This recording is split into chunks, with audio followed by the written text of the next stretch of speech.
All right. Well, thank you all so much for being here. So many friendly faces that I've met, some that I haven't. I'm Heidi Williams. I am the Director of Opioid Response here for the Department of Law.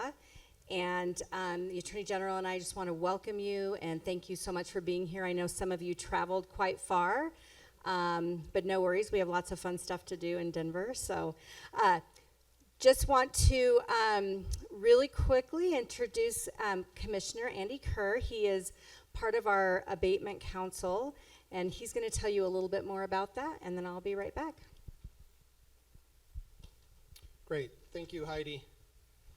Hello, everyone. I'm Jefferson County Commissioner Andy Kerr, joined by Jefferson County Commissioner Leslie Dahlkemper is here with us today as well. And I am a Colorado Opioid Abatement Council member, also known as COIAC. So on behalf of COIAC, we would like to thank all of you for your participation and work today.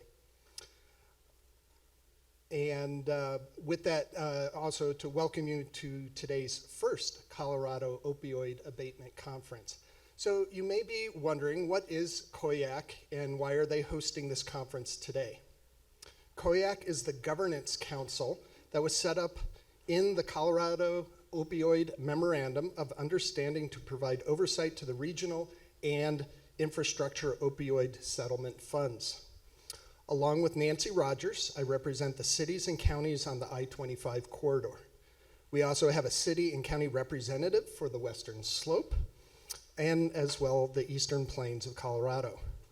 The Attorney General also appointed 5 experts to advise the COIAC, as well as a person with lived experience. The Colorado Opioid Abatement Council has been tasked with, quote, facilitating collaboration between state, local governments, regional councils, and other stakeholders for the purpose of sharing data, outcomes, strategies, and other relevant information related to abating the opioid crisis in Colorado, end quote, according to the Colorado State Agreement. And I just really underline the word abatement. That is what we are trying to do here, is to help find solutions to this issue. We hope that you'll find this conference an educational, worthwhile experience to facilitate collaboration between the various entities doing important work around the state. And we hope that this is just the beginning of the conversation to encourage collaboration between the regions, the state, and local governments. And we know that we serve the community better when we work together. On a personal note, Heidi's getting nervous. I'm going to go off script for just a moment. You may have noticed that I have a contraption attached to my arm, and I was in a bicycle crash a couple of months ago and ended up with in the ER and everything. When they finally got me in the ER and they were telling me that they were going to start getting some pain medication into me, I was very happy about that.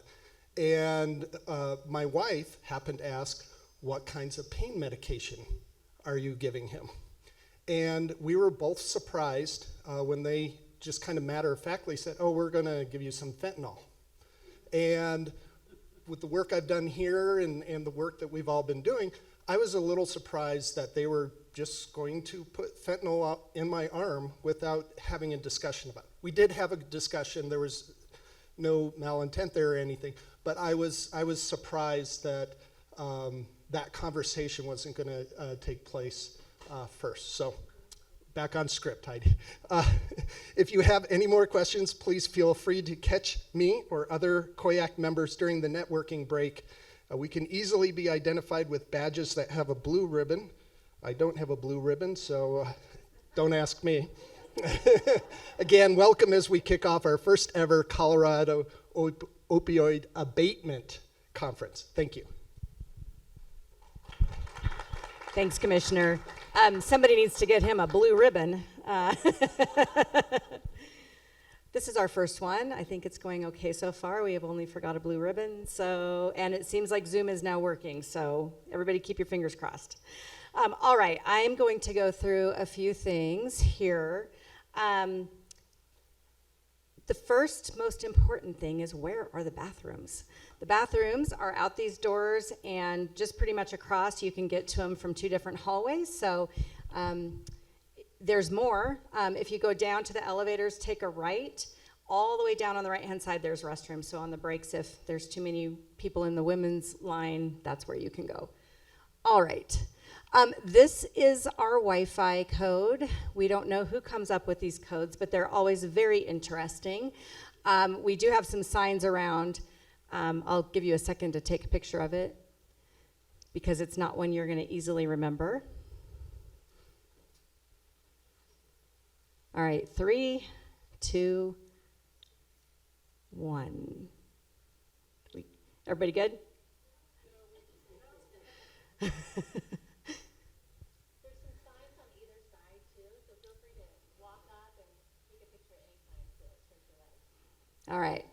So, speaking of which, if you need to take a call, use the restroom, get some air, please feel free to step out at any time, especially if you need to be on your phone.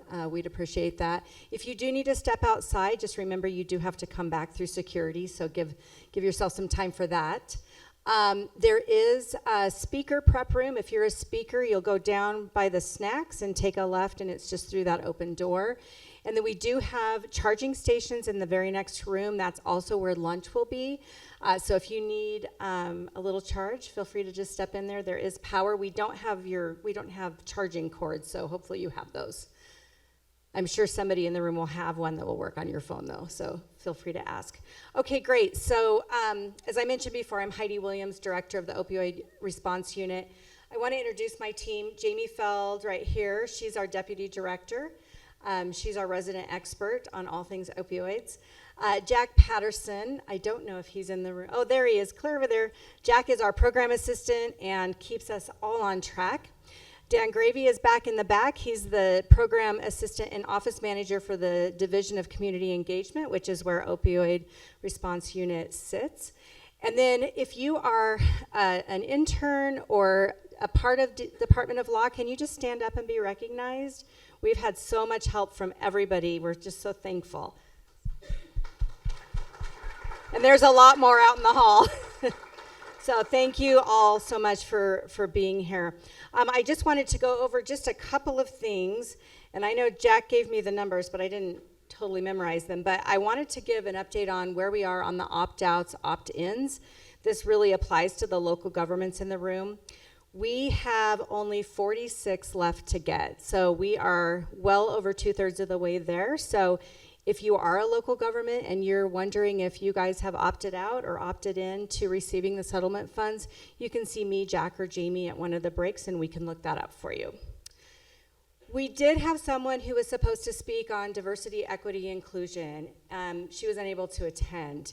So I just want to really quickly highlight the importance of using the DEI lens when you're looking at formulating your 2-year plans.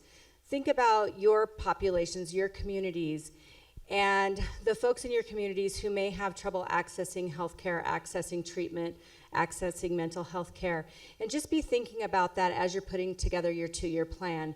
I do wish we had a speaker here that would, I'm sure, do better than me, but we did want to just say that is part of the allowable uses. If you go into the allowable uses, and Jamie's going to talk about that a little bit more, there is a section in there about, creating access and eliminating barriers to treatment. So just wanted to kind of put a plug in for that. For sure, reach out to me if you have any questions about that. 2-year plans, we have about 9 of them turned in. We are expecting the rest of them to be in by September or October 15th. We're still working on that date. But just so you know, there will be settlement funds distributed this year to everybody who submits their 2-year plan. We will be meeting with the COAC on Wednesday, and we'll be going over the regional plans with them and figuring out kind of our process, but we know we will be distributing funds by the end of this year. I think that's all I have for you. It's really weird seeing your face there. It's like Zoom multiplied, so just warning everybody when they get up here. Let's see. We go through. Oh, we have some questions. I don't have the questions up here, though.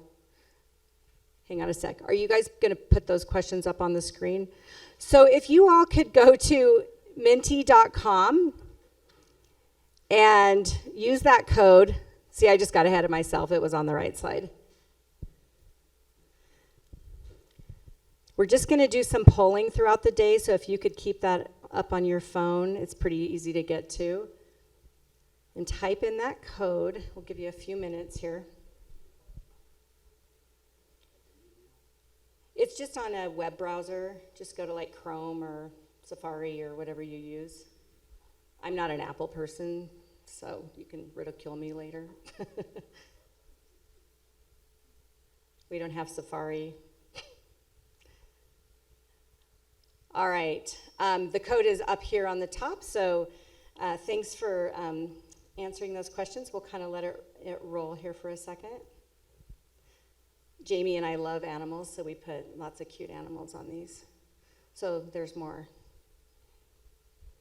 So better understanding of the 2-year plans, ways to collaborate with the state and other counties, learn how these funds will be used for harm reduction, connection with others in the field, information, anything, everything here to learn.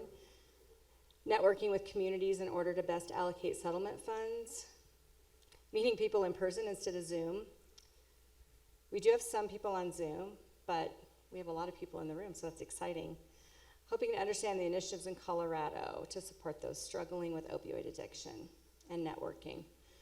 All right, great. Thank you so much for answering that question. We'll have these results available for you, and we'll send that out with our with all of our details after the conference. So let's go to the next question. We're just doing easy questions because we don't want this to be hard for you. Which part of Colorado do you represent? So you can give us your county, your municipality, your region, however you want to identify that. Got some metro. Oh, look, we're not just metro anymore. This is so fun.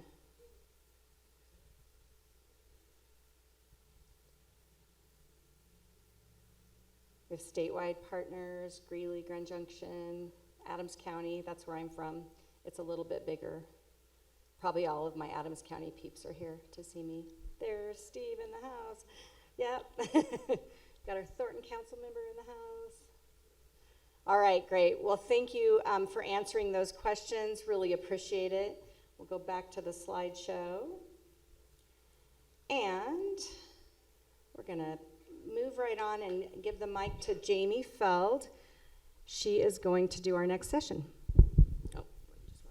I just want to give a round of applause to Heidi, first of all. As you all know, she's been doing this work for a lot longer than I have here at the Attorney General's office and has done a wonderful job. So if you don't mind just giving us a round of applause for her.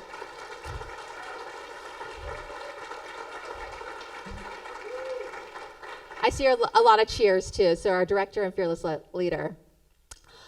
My name is Jamie Feld, and I'm honored to serve as the new Deputy Director for the Opioid Response Unit at the Colorado Attorney General's office, serving under Phil Weiser, Attorney General. How we tackle this, first I just want to say, we are at a critical juncture in addressing the opioid crisis here today. How we tackle this with the opioid settlement funds and the infrastructure we create will have an impact not only on the next 18 years, which is the duration of the opioid crisis, but for generations of Coloradans. My work in Colorado has taught me that we have to invest in local communities. And after years of waiting, we're finally at that date.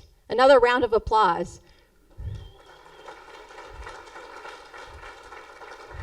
Getting close to that date. As you know, opioid settlement funds are currently estimated at more than $400 million over the course of 18 years.